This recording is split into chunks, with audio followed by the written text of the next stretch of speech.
মৰমৰ বন্ধু বান্ধৱীসকল, যদি আপোনালোকে ডেইলি ভিডিঅ'ৰ পিডিএফসমূহ পাব খোজে তেনেহ'লে ডিছক্ৰিপশ্যনত লিংকটো আছে, তাতে ক্লিক কৰি মোৰ টেলিগ্ৰাম চেনেলত জইন হ'ব পাৰে। আজি আমি আলোচনা কৰিম প্ৰিপজিশ্যন। প্ৰিপজিশ্যন কি? ডিএলএড এন্ট্ৰেন্সৰ বাবে এটা গুৰুত্বপূৰ্ণ টপিক হৈছে প্ৰিপজিশ্যন। প্ৰিপজিশ্যন কি? এতিয়া a preposition is a word. Preposition এটা শব্দ যিয়ে লিংক কৰি দিয়ে নাউন প্ৰনাউনৰ সৈতে। এটা প্ৰিপজিশ্যন এটা দুটা শব্দৰ মাজত চেণ্টেন্সত ব্যৱহাৰ হৈ দুটা শব্দৰ মাজত লিংক কৰাই দিয়ে, সম্বন্ধ কৰাই দিয়ে। যেনে উদাহৰণ চালে আমি ভালকৈ বুজি পাম। যেনে my friend leaves in Canada. মোৰ বন্ধুজনে কানাডাত বাস কৰে। লিভছ আৰু কানাডাৰ মাজত সম্বন্ধ আনি দিছে ইন প্ৰিপজিশ্যনে। ইন প্ৰিপজিশ্যনৰ দ্বাৰাই আমি গম পাইছোঁ যে হয়, কানাডাত বাস কৰে মোৰ বন্ধুৱে। আমি প্ৰিপজিশ্যন কিয় শিকিব লাগে? প্ৰিপজিশ্যন কি দৰকাৰ আছে শিকা? তো শুৱলা আৰু অৰ্থবহু ইংৰাজী লিখিবলৈ হ'লে প্ৰিপজিশ্যনৰ ভাল জ্ঞান থকা প্ৰয়োজন আছে। যদি আমি শুৱলা ইংৰাজী লিখিব খোজোঁ, ভালকৈ ইংৰাজী অৰ্থ থকা ইংৰাজী লিখিব খোজোঁ, তেনেহ'লে আমাৰ প্ৰিপজিশ্যনৰ খুবেই দৰকাৰ আছে। কিছুমান প্ৰিপজিশ্যনৰ ব্যৱহাৰ আমি চাম। যেনে মান্থ, ইয়াৰ, ছিজন আদিৰ আগত ইন প্ৰিপজিশ্যন বহে। যেতিয়া কোনো বছৰ বা মাহৰ আগত তেতিয়া আমি ইন প্ৰিপজিশ্যন ব্যৱহাৰ কৰিম। 7 days অফ উইক, সপ্তাহত 7 দিন বা তাৰিখৰ আগত আমি অন প্ৰিপজিশ্যন ব্যৱহাৰ কৰিম। Asking of the whats by preposition হয়। এতিয়া সময় যেতিয়া আমি কাৰোবাক সুধিম, কেইটা বাজিছে বুলি সুধিম, তেতিয়া বাই প্ৰিপজিশ্যন ব্যৱহাৰ কৰিম। কাৰেক্ট টাইম, নিৰ্দিষ্ট সময় বুজালে এট প্ৰিপজিশ্যন হয়। যেনেকুৱা উদাহৰণস্বৰূপে আমি ক'ব পাৰোঁ খেলখন 3টা বজাত আৰম্ভ হ'ব। হয়, 3 বজাতে আৰম্ভ হ'ব, নিৰ্দিষ্ট এটা সময় দিয়া হৈছে। এটা কাৰেক্ট টাইমৰ ক্ষেত্ৰত আমি এট প্ৰিপজিশ্যন ব্যৱহাৰ কৰিম। টাউনৰ আগত এট প্ৰিপজিশ্যন বহে, আমি সকলোৱে জানো। আৰু চিটিৰ আগত ইন প্ৰিপজিশ্যন বহে, আমি সকলোৱে জানো। ওপৰত লাগি থকা বুজালে অন প্ৰিপজিশ্যন ব্যৱহাৰ কৰা হয়। ওপৰত যেতিয়া এটা বস্তু লাগি থাকিব, যেনে ডাষ্টাৰটো টেবুলৰ ওপৰত আছে, সেই ক্ষেত্ৰত আমি অন প্ৰিপজিশ্যন বহাম। যেনে ডাষ্টাৰটো টেবুলৰ লগত ওপৰত আছে, হয় টেবুলৰ লগত লাগি আছে, তেতিয়া আমি অন প্ৰিপজিশ্যন ব্যৱহাৰ কৰিম। দুজন ব্যক্তিৰ মাজত বুজালে তেতিয়া আমি বিটুইন ব্যৱহাৰ কৰিম। আৰু বহুতৰ মাজত বুজালে এমং ব্যৱহাৰ কৰিম। আৰু বহুতো প্ৰিপজিশ্যন আছে, গ্ৰামাৰ খুলিলে আমি দেখা পাম। কিছুমান ইম্পৰ্টেণ্ট প্ৰিপজিশ্যন পৰীক্ষাত সচৰাচৰ আহি থকা কিছুমান প্ৰিপজিশ্যন আমি চাম। এগ্ৰি উইথ, ব্যক্তিৰ লগত, যেতিয়া আমি কোনোবা ব্যক্তিৰ লগত একমত হ'ম, তেতিয়া আমি এগ্ৰিৰ লগত উইথ প্ৰিপজিশ্যন ব্যৱহাৰ কৰিম। আৰু এগ্ৰি টু আমি তেতিয়াই ব্যৱহাৰ কৰিম যেতিয়া ব্যক্তিৰ কাম বা পৰামৰ্শ, প্ৰস্তাৱৰ সৈতে আমি ব্যক্তিৰ প্ৰস্তাৱ, তেনেকুৱা ক্ষেত্ৰত আমি এগ্ৰি টু ব্যৱহাৰ কৰিম। উদাহৰণ চালে আমি ভালকৈ বুজি পাম। যেনে চি এগ্ৰি উইথ ইউ বা হিম, তাই তেওঁৰ লগত একমত। তেওঁৰ লগত ইউ মানুহৰ ক্ষেত্ৰত ব্যৱহাৰ কৰা হৈছে, গতিকে এগ্ৰি প্ৰিপজিশ্যনৰ লগত উইথ ব্যৱহাৰ হোৱা দেখা গৈছে। I don't agree to your words her proposal, মই তোমাৰ কথা বা তাইৰ প্ৰপ'জেলৰ লগত বা প্ৰস্তাৱৰ লগত মই একমত নহয়। ইয়াতে ব্যক্তিৰ কথাৰ কথা কোৱা হৈছে বা ব্যক্তিৰ প্ৰস্তাৱৰ কথা কোৱা হৈছে, গতিকে ইয়াতে এগ্ৰি টু হ'ব।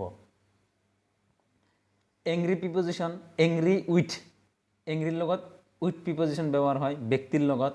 এংগ্ৰি, যেতিয়া আমি কোনো ব্যক্তিৰ লগত খং কৰিম তেতিয়া এংগ্ৰি উইথ হ'ব। আৰু এংগ্ৰি এট, ব্যক্তিৰ কাৰুকাৰ্য আদিৰ লগত খং কৰা। এতিয়া উদাহৰণ চালে আমি বুজি পাম ভালকৈ। The teacher is angry with the student, শিক্ষকজনে তেওঁৰ ছাত্ৰৰ লগত খং কৰিছে। এতিয়া ইয়াতে ছাত্ৰৰ কথা কোৱা হৈছে, ছাত্ৰ এজন ব্যক্তি, গতিকে ছাত্ৰৰ লগত খং কৰিলে এংগ্ৰি উইথ হ'ব, বা ছাত্ৰ মানে ব্যক্তিৰ লগত খং কৰিলে এংগ্ৰি উইথ ব্যৱহাৰ হোৱা দেখা যায়।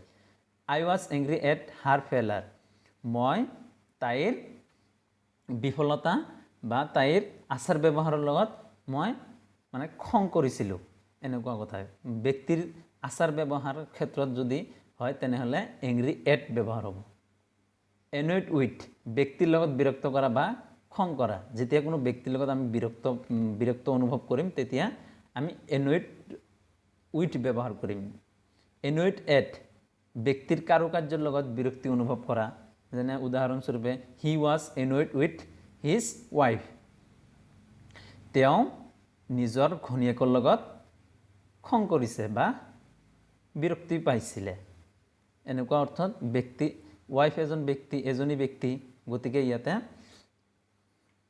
উইথ প্ৰিপজিশ্যন ব্যৱহাৰ হোৱা দেখা গৈছে Ram was annoyed at Sita's character Ram সীতাৰ ব্যৱহাৰৰ লগত বা তেওঁ কেৰেক্টাৰৰ লগত মানে বেয়া পাইছে কেৰেক্টাৰটো বেয়া পাইছে বা বিৰক্তি পাইছিলে এনেকুৱা অৰ্থত ব্যৱহাৰ হ'ব ব্লাইণ্ড অফ চকুৰ কণা চকুৰে যি কণা হয় তাক ব্লাইণ্ড অফ যদি মানুহজনে এটা চকুৰে কণাত তেতিয়াহ'লে আমি ব্লাইণ্ড অফ ব্যৱহাৰ কৰিম অন্ধৰ ক্ষেত্ৰত অন্ধ হৈ যোৱা ক্ষেত্ৰত আমি ব্লাইণ্ড অফ ব্যৱহাৰ কৰিম ব্লাইণ্ড টু ভাও ধৰা কণা তে ভাও ধৰা কণা উদাহৰণ চালে আমি বুজি পাম he is blind of one eye তেওঁ এটা চকুৰ কণা হয় এইটো চকুৰে কণা এটা ইয়াতে আছে হি is blind to his fault guilty মানে ইয়াতে কৈছে মন কাণ নিদিয়া তেওঁ নিজৰ ভুলটোত মন কাণ দিয়া নাই বা ভাও ধৰি আছে এনেকুৱা অৰ্থত ব্যৱহাৰ হ'ব ব্লাইণ্ড টু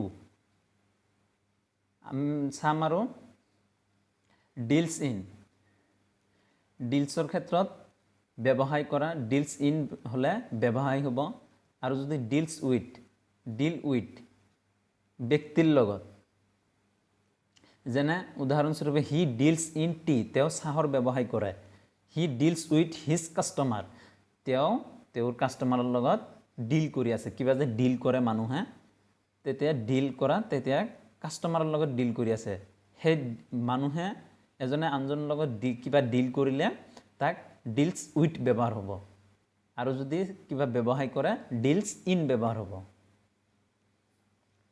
খাদ্যৰ ক্ষেত্ৰত আমি লিভৰ লগত অন ব্যৱহাৰ কৰিম আৰু জীৱিকা নিৰ্বাহৰ ক্ষেত্ৰত লিভৰ লগত বাই প্ৰিপজিশ্যন ব্যৱহাৰ হ'ব যেনে tiger lives on red meat বাঘ ইয়াতে বাঘৰ খাদ্য হৈছে ৰেড মিটৰ ক্ষেত্ৰত ইয়াতে লিভছৰ ক্ষেত্ৰত খাদ্যৰ ক্ষেত্ৰত কোৱা হৈছে গতিকে ইয়াতে লিভছ অন প্ৰিপজিশ্যন ব্যৱহাৰ হোৱা দেখা গৈছে the man lives by begging মানুহজন কি কৰে ভিক্ষা কৰি জীৱিকা নিৰ্বাহ কৰি আছে ইয়াতে জীৱিকা নিৰ্বাহৰ কথা কোৱা হৈছে গতিকে লিভৰ লগত বাই প্ৰিপজিশ্যন ব্যৱহাৰ হ'ব আমি চাম আৰু কম্পেয়াৰ এজনে আনজনৰ লগত কম্পেয়াৰ কৰিলে তাক এজন ব্যক্তি আন এজন ব্যক্তিৰ লগত কম্পেয়াৰ কৰিলে তাত কম্পেয়াৰ উইথ ব্যৱহাৰ হয় আৰু কম্পেয়াৰ টু বস্তুৰ লগত তুলনা কৰিলে কম্পেয়াৰ টু ব্যৱহাৰ হয় যেনে উদাহৰণস্বৰূপে we can compare Akbar with Ashoka এজন ব্যক্তি আনজন ব্যক্তিৰ লগত কম্পেয়াৰ কৰা হৈছে আকবৰক অশোকাৰ লগত কম্পেয়াৰ কৰা হৈছে গতিকে কম্পেয়াৰ উইথ ব্যৱহাৰ হ'ব pen is compare to the sword এটা কলমটোক আমি এটা ছুৰীৰ লগত তুলনা কৰিছোঁ ইয়াতে কোনো ব্যক্তি নাই গতিকে আমি কম্পেয়াৰ টু ব্যৱহাৰ কৰিম হাৰ face is compare to moon জোন যেন তাইৰ মুখখনি জোনৰ লগত তুলনা কৰা হৈছে প্লেজ উইথ ব্যক্তিৰ সৈতে সন্তুষ্টি পোৱা প্লেজ এট ব্যক্তিৰ আচাৰ ব্যৱহাৰৰ বা কাৰুকাৰ্যৰ লগত সন্তুষ্টি লাভ কৰা she was not pleased with Robin তাই ৰবিনৰ সৈতে মানে সন্তুষ্টি নাছিলে আৰু Sam he was pleased at my word তেওঁ মোৰ কথাত একমত তেওঁ মোৰ কথাত সন্তুষ্টি আছিলে চিটৰ লগত অন প্ৰিপজিশ্যন তেতিয়াই ব্যৱহাৰ হ'ব যেতিয়া সমতল বস্তু বা সমান বস্তু যেনে মজিয়া চকী ইত্যাদি চিট ইন লাক্সাৰিয়াছ বস্তু বেড চফা চিটৰ লগত ইন তেতিয়াই ব্যৱহাৰ হ'ব যেতিয়া বেড চফাৰ ওপৰত বহিব বা আৰামদায়ক চকীৰ ওপৰত বহিব